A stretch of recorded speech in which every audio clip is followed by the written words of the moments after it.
Então, boa tarde a todos e a todas que nos ouvem, que nos veem através dessa webconferência, né? A dimensão da vídeo nós não perderemos, em breve teremos de novo as salas de videoconferência, mas agora, nesse momento, temos 810 pontos de videoconferência, de webconferência. Portanto, podemos supor que estejamos conectados com grande parte dos estados brasileiros, talvez com todos os estados brasileiros, com muitos municípios, com muitos coordenadores municipais do Programa Mais Educação, coordenadores estaduais do Programa Mais Educação e secretários de educação. Eu sou a professora Jaqueline Moll, sou professora da Faculdade de Educação da Universidade Federal do Rio Grande do Sul, e há 6 anos no Ministério da Educação venho coordenando esse grande esforço de construir uma agenda indutora à política de educação em tempo integral. Então, são 6 anos em que, através da estratégia chamada Mais Educação, o Programa Mais Educação é um dos pontos do Programa de Desenvolvimento da Educação lançado pelo então ministro Fernando Haddad em 2007, nós temos feito um movimento para a construção da educação integral como política pública no Brasil, mas também como campo de conhecimento. Pensar em educação integral significa, sim, ampliar o tempo de permanência das crianças na escola, como ampliação e consolidação de direitos que as crianças têm à educação. Todos sabemos que as camadas altas e médias da sociedade brasileira já dispensam aos seus filhos mais do que as 4 horas escolares diárias de atividades formativas, porque pagam atividades outras, né? Seja de acompanhamento pedagógico, seja na área da dança, no balé, no futebol, na música, nas línguas estrangeiras. E nós temos a convicção de que a escola pode sim ser esse espaço em que esse currículo se amplia, em que os saberes básicos são efetivamente construídos, né? Nesse momento o Ministério está debruçado nesse debate curricular, a partir das novas diretrizes curriculares nacionais da educação básica, né? Desde a educação infantil até o ensino médio. E nós estamos debruçados na construção deste currículo como orientação. E esse currículo seguramente está permeado pela nossa visão de formação integral. Temos as áreas de conhecimento que a escola tem que garantir às crianças, temos aí o grande Programa Nacional de Alfabetização, né, alfabetização na chamada idade certa, mas que é alfabetização para todos. Queremos que todos que estão na escola efetivamente saibam ler e escrever. Então, os saberes no campo da linguagem, a língua portuguesa, a escrita e a leitura, os saberes no campo da matemática, no campo das ciências naturais, no campo das ciências sociais. Quais são os conhecimentos que podem efetivamente ajudar as nossas crianças a compreenderem o mundo que nós vivemos e a, de fato, se tornarem sujeitos que ajudam a melhorar o mundo que nós vivemos, né? Produzindo conhecimento, vivenciando relações solidárias, cooperativas, aprendendo a resolver conflitos pela palavra, escrevendo seus sentimentos, suas emoções, né? Então, nós temos a convicção de que nesses 6 anos do Programa Mais Educação, muitos pequenos escritores, pequenos jornalistas foram sendo construídos no cotidiano das escolas, vêm sendo construídos no cotidiano das escolas. Esse é um momento muito significativo, porque no ano de 2013, nós temos a meta de chegar a 45 mil escolas, e nós chegamos a 32 mil no ano passado. Mantivemos a prioridade para famílias que atendem, maioria dos filhos das famílias do Bolsa Família, porque isso não pode ser reduzido à ideia de uma política compensatória, né? Nós estamos falando de uma política plena de educação, de uma política garantidora de direitos. Podia ligar esse ar, por favor? Está muito calor daqui. Não, podia ligar. Está muito calor aqui para quem nos ouve, então não estou pedindo que liguem o ar para nós. Então, nós não estamos falando de uma política compensatória, mas estamos falando da efetiva ampliação de direitos e, ao mesmo tempo, só que eu não sei se isso não vai atrapalhar. Bom, vamos ver se há problema, por favor, nos mandem algum. Vamos ver se a gente consegue melhorar um pouquinho aqui. Se isso não interfere no nosso som. Tá. Então, seguimos. Estamos falando de uma política que garante direitos. Pode desligar.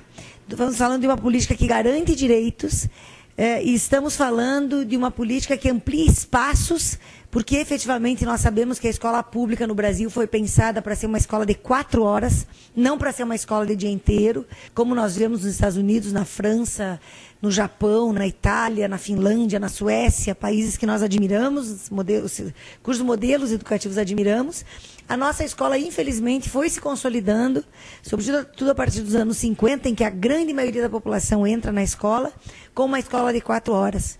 Como fazer para transformar essa escola de 4 horas numa escola de 7 horas? Esse é um caminho que vai demandar uma década de trabalho de todos nós. Algumas escolas mais rapidamente, pelo empenho das suas redes de ensino, os municípios ou os estados, outras com mais vagar. E esse é o caminho que todos estamos dispostos a empreender, é o caminho que estamos dispostos a caminhar, como diria Antônio Cândido. Então, nós continuamos priorizando escolas que atendam a maioria de filhos das famílias do Bolsa Família, porque isso significa efetivamente contribuir para que esse ciclo virtuoso, né?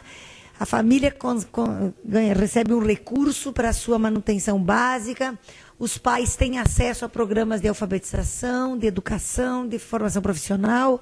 As crianças pequenas, através do Brasil Carinhoso e do Pró-Infância, vão tendo acesso à educação infantil. As crianças do ensino fundamental têm acesso à escola de tempo integral, e isso faz sim, muita diferença. Estudar durante 4 horas ou estudar durante 7 horas faz toda a diferença. É claro que isso implica também um debate que é de médio prazo, que é o debate do professor de tempo integral, né? Efetivamente, a jornada dos nossos professores também tem que se ampliar. Então, nós mantivemos esse critério, mantivemos o critério do IDEB. Então, considerando os IDEBs, as médias nacionais dos anos iniciais e finais, nós incluímos todas as escolas públicas que ficaram abaixo da média nacional, tanto nos anos finais como nos anos iniciais. Lembre que o Mais Educação é uma estratégia específica do ensino fundamental. Nós agora temos avançado a partir da experiência do ensino médio inovador e do conjunto de pontos que vão constituir, já nesse ano, uma grande política nacional para o ensino médio. Mas então, retomando, que escolas priorizamos? Escolas que têm maioria de filhos do Bolsa Família, que são os pobres e muito pobres da sociedade brasileira. As escolas, Fábio, por favor. Escolas com baixo IDEB, e ainda fizemos uma busca, porque queremos que a estratégia do Mais Educação chegue em todos os 5.500 e tantos municípios brasileiros. Já estamos em cerca de 4.200 municípios e disponibilizamos no sistema a possibilidade de acesso a esses municípios. No dia de hoje, nesse universo de escolas novas, nós podemos chegar a 18.000 escolas. Aviso a todos que já estamos em 14.123 escolas, né? Das escolas novas, as escolas que foram cadastradas para 2013. Então, esse nosso diálogo é muito importante. A resolução de dúvidas que possam existir sobre o sistema, e o professor Leandro Fialho está aqui ao meu lado para nos ajudar, elas têm que ser sanadas, né? Esperamos, inclusive, o nosso querido secretário Romeu Caputo para que a gente possa avançar nesse debate, inclusive com a participação dele, o professor Romeu Caputo, que vem de Belo Horizonte, que foi um grande parceiro na construção da escola integrada, que foi um grande companheiro nosso de jornada nesses 6 anos, né, nos ajudando a construir o programa Mais Educação, como essa estratégia para a educação integral. Agora temos o prazer de que ele seja nosso secretário. E queremos efetivamente lembrar que 30 de abril, é o prazo para as adesões, e nós vamos tentar manter este prazo. Então, nós já temos, das 18.000 possíveis, desse universo de 34.000 que levantamos, serão 18.000 escolas novas. Já temos 14.123 escolas no sistema. Portanto, quem não entrou ainda, quem não concluiu o seu cadastramento, não adianta só cadastrar. Esse plano tem que chegar para avaliação do Ministério da Educação para depois ser finalizado. Então, nós pedimos que vocês sanem as dúvidas que possam ter hoje conosco, entrem em contato com a nossa equipe, busquem informações no site. Nós temos vários documentos do programa Mais Educação publicados no site do Ministério, porque o prazo, a princípio, é 30 de abril, e já nos faltam menos de 4.000 escolas no processo para que a gente possa cumprir essa meta. Claro que, ao mesmo tempo, nós reabrimos a adesão para as escolas antigas, que são escolas muito importantes, né? Então, duas preocupações aqui. Como esse ano nós tivemos um conjunto de ajustes, inclusive uma modificação nos macrocampos, eu rapidamente falarei desse redesenho, nós precisamos que vocês preenchem com muita atenção, né, o formulário de adesão ao Programa Mais Educação, que está dentro do CIMEC, mas que também nos respondam, pessoal que estamos aqui, mas que também nos respondam o relatório de monitoramento que consta no módulo em que vocês abrem o programa, o CIMEC Mais Educação. Então, assim, nós precisamos que vocês sejam muito atenciosos, que vocês disponibilizem esses dados, são dados importantes, inclusive para os caminhos que esse programa vai tomar nos próximos anos. E nós gostaríamos efetivamente de contar com essa colaboração. Temos tido alguns problemas no sistema, dado o grande volume de escolas entrando, então assim, estamos com problemas, inclusive na conclusão do cadastramento, para que efetivamente o plano que a escola fez passe a tramitar no sistema. Então tenham paciência, entrem de novo, porque todo esse processo é necessário. Eu rapidamente passarei a palavra ao professor Leandro Fialho para que faça a saudação e as suas primeiras colocações, para depois falar um pouco das modificações que tivemos. Bom, boa tarde a todos e a todas. Agradecemos a presença de vocês nessa 38ª videoconferência, cujo o grande objetivo é a mobilização para nós atingirmos as metas de Escola do Mais Educação. Eu vou depois, mais para frente, a gente vai esclarecer as dúvidas de vocês, sanar todas as dúvidas. Eu já estou com o e-mail aberto, o pessoal da assessoria aqui, o Fábio, o Jefferson, estão já olhando os e-mails. E vou repetir os contatos para que vocês já vão enviando perguntas, inclusive se enviarem perguntas para o Romeu, para o professor Romeu ou para a professora Jaqueline, favor colocar no assunto Jaqueline, que fica mais fácil para eu visualizar. E também pode mandar torpedinho para o celular 6199440097. Vou devolver para a professora Jaqueline para fazer as considerações, depois nós retornaremos para esclarecer dúvidas. Então, assim, vocês vão encontrar, assim que entrarem no sistema, sobretudo as escolas antigas, um conjunto de novidades importantes, né? Mas também para as escolas novas. Para as novas, as novidades não são tão novedosas, como diriam os espanhóis, porque tudo é novidade para quem está entrando agora. Mas para quem já está há mais tempo, vocês vão ver nesse redesenho uma clara preocupação com a superação dessa segmentação que, de alguma forma, se estava ossificando, né? Se estava, de algum modo, caminhando para um caminho no qual há um turno que se mantém igual e há um contraturno no qual a gente faz coisas divertidas e diferentes com as crianças. Essa não é a nossa ideia de educação integral. Há um desafio que é de todos nós, que é um desafio do redesenho da escola. Eu insisto, eu acredito numa perspectiva de reinvenção da escola pública, né? E da escola que trabalha com as novas gerações. Esse desafio não é só das escolas públicas, é também das escolas privadas, que atendem um número significativo de meninos e meninas do nosso país. Então, há um desafio para todos nós, que é um desafio de redesenho dos tempos e dos espaços da nossa escola.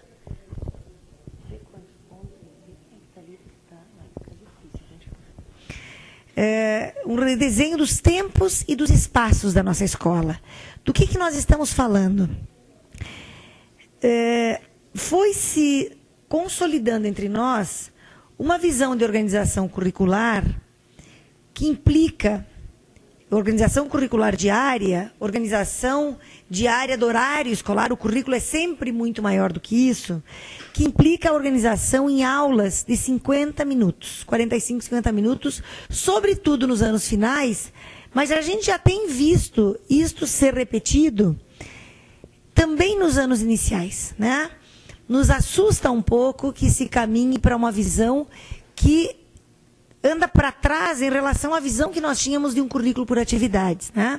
Segmentando, separando, consolidando diferenças que, na verdade, deveriam ser ser reunidas e compor a grande riqueza que pode ser esta experiência e esta aventura do conhecimento para as crianças que estão na educação básica no Brasil, né? E é nesse sentido que a gente quer caminhar. Então, nós entendemos que não adianta ter uma escola organizada de 50 em 50 minutos, o professor sequer entra, faz chamada, começa o tema e já tem que sair, o professor não consegue lançar mão de outros recursos, e no outro turno, e aí todo mundo considera esse espaço muito atropelado, o tempo é muito pouco, o professor consegue muito pouco dizer as coisas que gostaria, muito menos consegue ouvir os nossos estudantes, condição sine qua non para as nossas políticas públicas, né? Nós sabemos que é preciso que esses meninos e meninas tenham acesso a um conhecimento, e a um conhecimento organizado, e a um conhecimento que lhes leve à atividade intelectual, portanto, a uma atitude ativa diante do conhecimento. Nós sabemos que esta escola, falávamos na semana passada com o grande Bernardo Charlot, e ele dizia, não se trata de dizer que essa era a pedagogia tradicional, que botar as crianças uma atrás da outra, copiando do quadro, é a pedagogia tradicional, e organizá-las em grupo é a pedagogia construtivista. Colocar as crianças olhando para o quadro, copiando e repetindo sem significado, não se trata de pedagogia tradicional. Se trata de erro pedagógico. E eu repito o que o professor Charlot nos dizia, vários livros já escritos, uma vida inteira de pesquisas, porque nós sabemos que as nossas crianças, o ambiente de aprender, o ambiente de desenvolver-se, é um ambiente que precisa ser ativo para elas. As crianças precisam deixar, e adolescentes, de ser meros receptáculos do processo de conhecimento. E aí eu me recordo e trago para a nossa conversa o grande Paulo Freire, hoje patrono da educação brasileira, né? Consagrado, né, por lei no ano passado, patrono da educação brasileira. Então, nós estamos falando de uma reorganização. E de uma reorganização que pense a ampliação desses tempos com unidades significativas de trabalho, com temáticas significativas de trabalho. Se quiséssemos pensar em Paulo Freire, né, nos temas geradores, a longa experiência da cidade de Porto Alegre em complexos temáticos, né, e as outras possibilidades, que são possibilidades interessantes, muitas vinculadas, do ponto de vista da sua concepção, aos movimentos da escola nova dos anos 40, 50 no Brasil, e que efetivamente não conseguiram entrar no DNA da escola. Então, quando falamos de formação integral, estamos falando de várias dimensões formativas. De modo algum, podemos discutir as questões cognitivas, intelectuais desse desenvolvimento, mas é preciso agregar aqui o desenvolvimento físico, o desenvolvimento moral, o desenvolvimento estético. Eu deixava meu menino de 8 anos agora na escola e conversava com o porteiro, que ficamos todos apavorados com o peso que as crianças carregam nas suas mochilas. Então, uma escola que quer que essa criança se desenvolva plenamente, vai fazendo que as crianças enverguem, porque elas precisam carregar tantas coisas para chegar na escola, que o meu menino diz, mamãe, por favor, me acompanhe até a aula, porque eu não consigo carregar isso, que é uma mochila de rodinhas. Com o meu filho de 11 anos é mais complicado, porque ele não quer mais rodinhas, ele quer mochila de costas. E aí, pelo menos 30, 35 quilos por dia, esse menino carrega dentro da mochila, se não for mais do que isso. Então, nós estamos falando de um desenvolvimento pleno e equilibrado, né? Não adianta desenvolver a mente e curvar o corpo.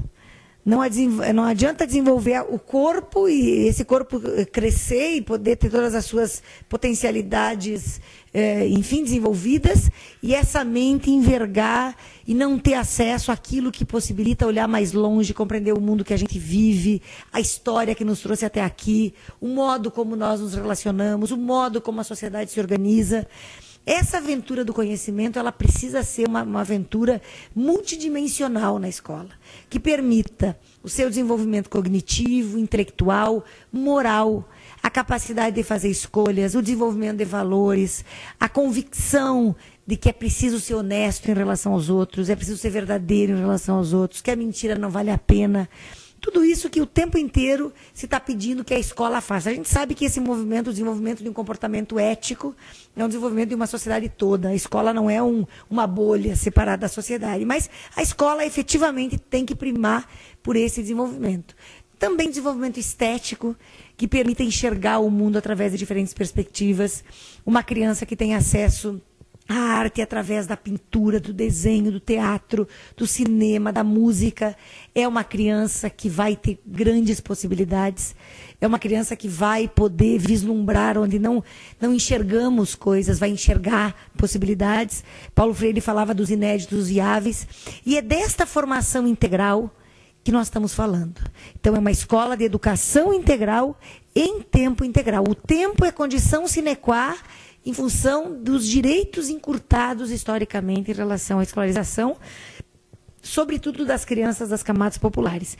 Mas nós queremos trabalhar a ampliação de tempo e a modificação da organização do tempo na escola. Isso para nós é muito, muito fundante. E nós entendemos que aqui há muito valor e há muitas possibilidades de desenvolvimento. O programa Mais Educação, hoje é organizado em 7 macrocampos para as escolas antigas, 5 macrocampos para as escolas novas. Tudo isso está lá nas novidades importantes a que vocês têm acesso. Quando abrem o sistema, o CIMEC, a escola começa o seu caminho, vai explicar um pouco todo esse processo. E o que eu quero dizer para vocês é que nos macrocampos que nós temos, acompanhamento pedagógico, do qual vou falar já um pouco mais, esporte e lazer, cultura e artes, comunicação e uso de mídias, desenvolvimento sustentável, direitos humanos e saúde na escola, nós temos cerca de 70 atividades possíveis. Então, a escola vai fazer escolhas de atividades que conversem com a sua organização pedagógica, que conversem com o seu projeto político-pedagógico. E seguramente as atividades de teatro, de xadrez, de rádio escolar, de jornal escolar, entre tantas possíveis de serem escolhidas, são atividades que precisam dialogar com aquilo que o turno já estabelecido faz. Acabamos de receber aqui o informe, que já temos 1.036 pontos. Isso é muito bom, os 4 dígitos. Quero agradecer aqui a equipe, especialmente ao Jefferson, porque é preciso passar de 1.000 dígitos, de 1.000 pontos, né? É preciso passar de 3 dígitos. Começamos com 785 pontos, estamos com 1.036. Então, isso mostra 1.040, acaba de entrar mais 4 pontos. Então, isso demonstra que estamos construindo, fazendo um caminho que não é só de adequar as escolas a um novo programinha que o MEC inventou. O Mais Educação, ele dialoga com o conjunto das políticas desenvolvidas pelo Ministério. O Mais Educação dialoga com o PAR, com o Plano de Ações Articuladas. O Plano de Ações Articuladas, que vem dos estados e municípios, precisa demandar para o Ministério condições de infraestrutura e de formação que conversem com as demandas que estão sendo criadas também pela ampliação do tempo na escola. Quando as escolas entram nesse grande movimento de garantir a alfabetização das crianças até os 8 anos, isso, evidente que isso pode se dar muito antes do que os 8 anos, mas queremos garantir que esse ciclo não seja interrompido, esses 3 primeiros anos não sejam interrompidos, sejam contínuos, progressivos, crescentes. Nós estamos dizendo que dentro do Mais Educação, o programa da alfabetização na idade certa precisa encontrar um ancorador importante, porque a ampliação do tempo dessas crianças no aprendizado, na atividade intelectual sobre a leitura e a escrita, é uma ampliação significativa, né? Eu mencionei antes nossa conversa com o Jarlon na semana passada e ele dizia, é preciso que essa atividade intelectual, para que ela tenha êxito, para que ela aconteça, para que ela faça aquilo no qual eu, pessoalmente, inclusive, tenho insistido durante esses anos todos, para que ela leve ao aluno essa grande aventura que é o conhecimento, ela precisa ter sentido para as crianças. Não é estudar porque vai cair na prova. Não é estudar porque eu quero passar de ano. Porque é muito triste uma vida na qual o sentido das coisas não está dado nelas, mas está dado em algo que virá depois. Não é para passar do ano que a gente estuda. Passar de ano é a consequência do processo formativo. Né? É preciso que as crianças estejam na escola para na escola empreender esse grande caminho, que é o caminho que leva a conhecer o mundo em que nós vivemos. E a conhecer o conjunto das condições históricas, políticas, econômicas, culturais, sociais, que produziram o mundo tal qual ele é. Com as contradições que ele tem. E com as contradições que nós somos chamados a resolver. Né? Nós como civilização, nós como sociedade. Então diz a Hannah Arendt que a existência de crianças impõe, crianças e jovens impõem a nós adultos essa tarefa educativa, que efetivamente é uma tarefa do Estado, mas do Estado com a sociedade, do Estado com as famílias. É uma tarefa que, quanto mais nós realizarmos em relação a Estado, família, comunidade, mais nós vamos avançar. Quando eu falo em Estado, eu estou falando aqui no âmbito da escola estadual, no âmbito da escola municipal. Então, nós temos um desenho do Programa Mais Educação que permite à escola muitas escolhas, né? No caso do acompanhamento pedagógico, que é a atividade primeira e obrigatória para todas as escolas, nós estamos falando especificamente de uma atividade que amplia o tempo específico da criança em relação aos saberes que estão sendo construídos e apresentados para ela na sala de aula. A partir de 2013, esse macrocampo passa a ter uma só atividade, que nós batizamos como orientação de estudos e leitura.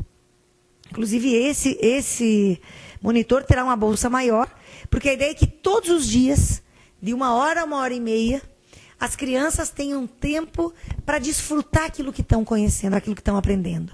Possam ler, possam fazer perguntas, possam retomar aquilo que o professor está ensinando em sala de aula. Portanto, o diálogo entre este monitor, que todo dia vai estar com esta turma, e os professores da classe, ou o professor da classe nos anos iniciais, ou os professores nos anos finais, é um diálogo fundamental, né? Eu mencionei a alfabetização, mais ainda na alfabetização, né? Tanto ou mais na alfabetização. Porque é preciso que esse tempo ampliado possa ser um tempo em que essa criança se debruce sobre as questões cognitivas, sobre as questões que estão lhe desafiando, né? Tem um momento tão bonito na construção da escrita, quando a criança vai deixando de ser silábica e passando a ser alfabética, né? Lembram o que é o grande pensamento de Emília Ferreira, a psicogênese da língua escrita, a partir dos estudos de Piaget.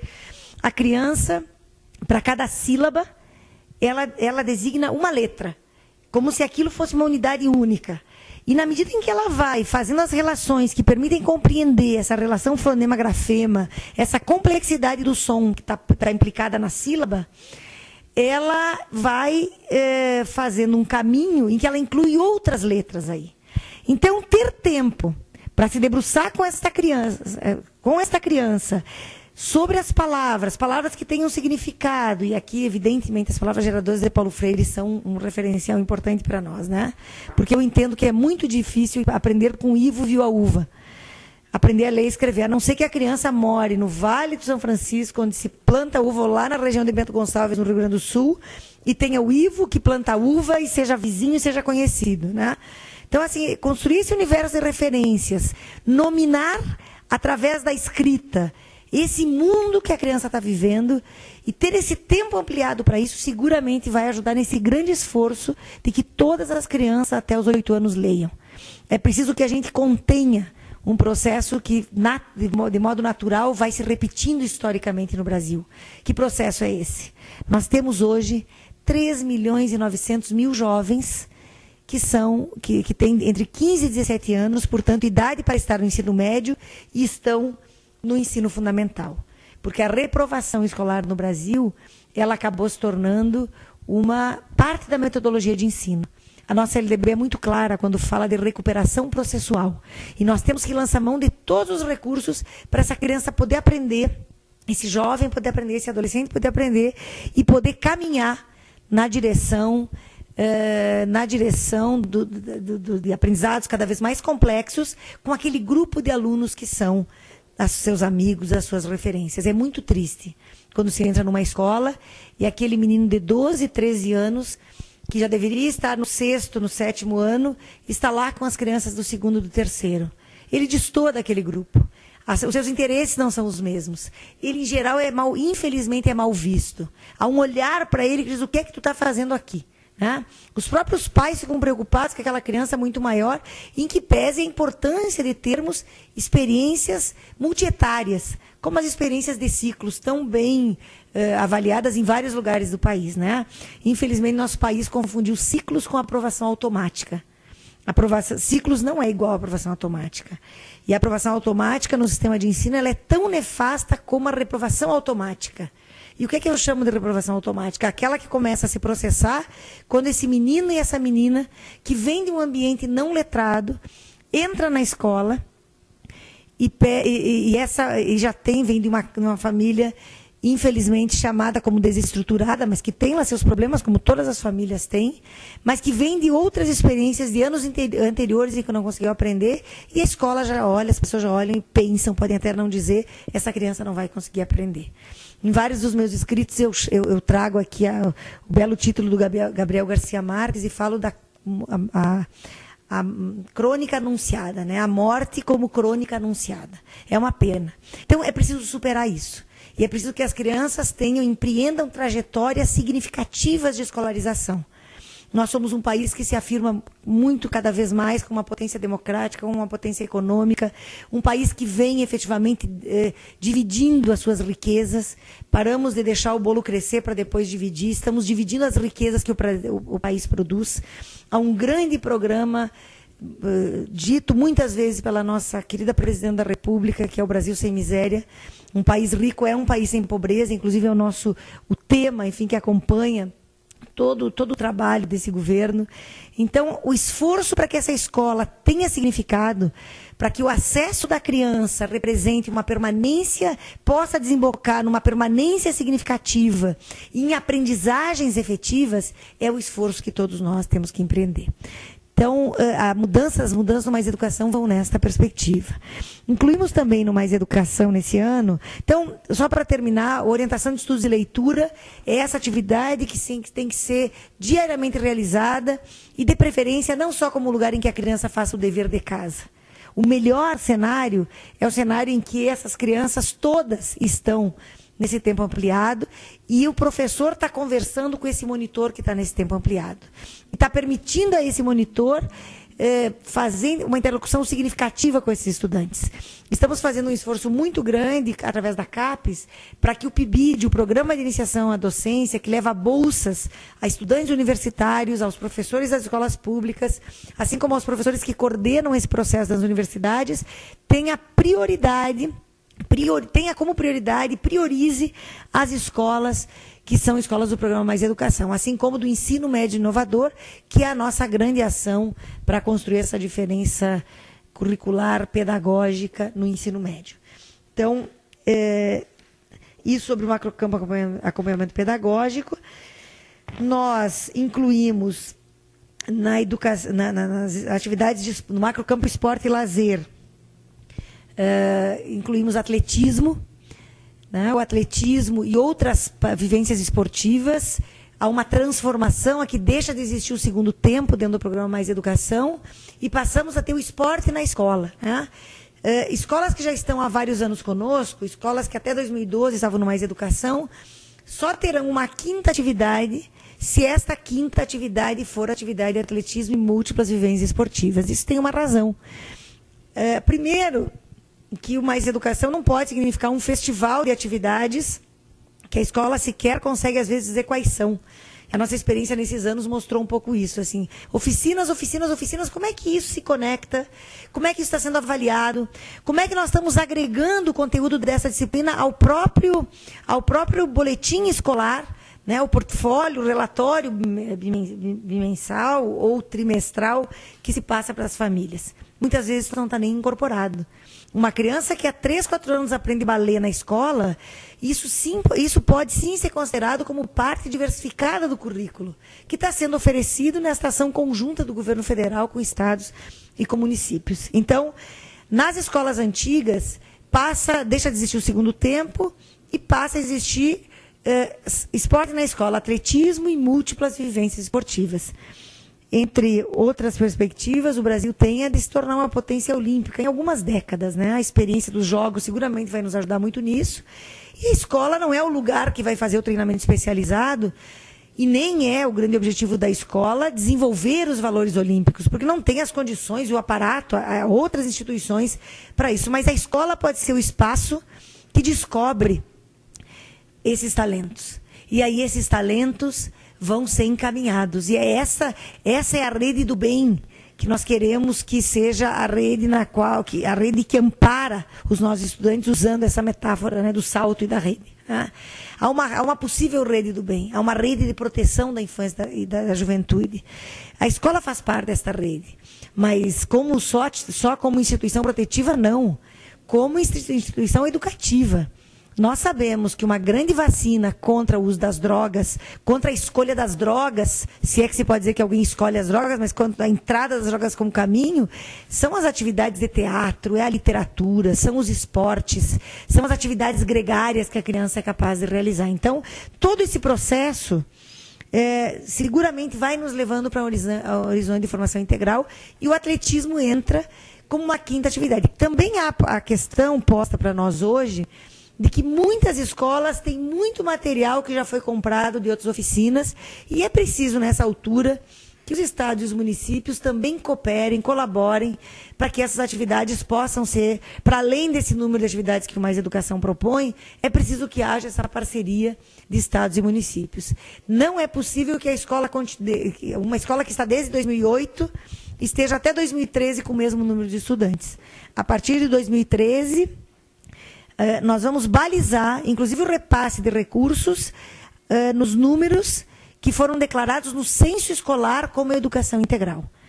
Nós temos, infelizmente, escolas que declaram 700 alunos, dos seus 1.500, 700 em educação, no Mais Educação, em educação integral, declaram no CIMEC, quando constroem o seu plano de trabalho, mas depois, no censo escolar, colocam que 100 alunos daqueles apenas estão em tempo integral. Então, nós nos perguntamos, onde estão os outros 600 estudantes? Entendemos que as escolas não queiram começar com todos os estudantes, porque há um aprendizado conjunto a ser feito. Mas entendemos que nós só apontaremos para uma política efetiva se formos ampliando esse número de estudantes, né, ao longo desse processo. E se esse trabalho for sendo efetivamente amparado por políticas locais, né, sejam estaduais, sejam municipais, para que ele possa acontecer. A Jaqueline acabou de responder a pergunta da Simone, que estava perguntando justamente isso. Se ela tinha 160 alunos, se ela queria saber se no plano novo poderia colocar 100, porque redimensionou de alguma maneira incorretamente, e tu acabou de responder essa pergunta de Novo Hamburgo. Simone, nós gostaríamos que nós aumentássemos sempre o número de estudantes, né? Nós temos que caminhar, e é evidente que isso implica um diálogo sempre respeitoso, sempre fraterno com os nossos governantes, secretários municipais de educação, secretários estaduais de educação, equipes pedagógicas, porque é preciso sim, para que a gente construa no Brasil esta agenda da educação integral, retomando para o presente os sonhos de Anísio Teixeira, de Darcy Ribeiro,